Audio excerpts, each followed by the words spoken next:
Hi అండి. నమస్తే. ఈరోజు మా గార్డెన్‌లో ఉన్నటువంటి వంకాయలతో వంకాయ కూర వండాను. ఈ కర్రీ అయితే రైస్‌లోకి కానీ, చపాతీలోకి కానీ చాలా సూపర్‌గా ఉంటుంది.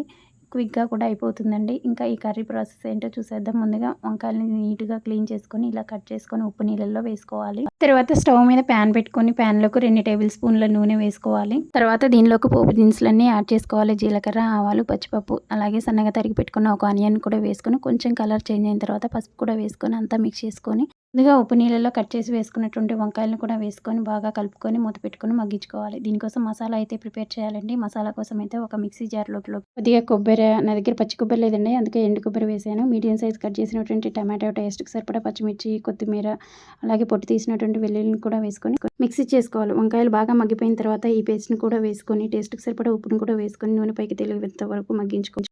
తర్వాత దీనిలోకి వాటర్ కూడా యాడ్ చేసుకొని లాస్ట్‌లో కొంచెం క్రష్ చేసుకున్న కసూరి మేతి కూడా వేసుకొని సర్వ్ చేసుకోవడమే.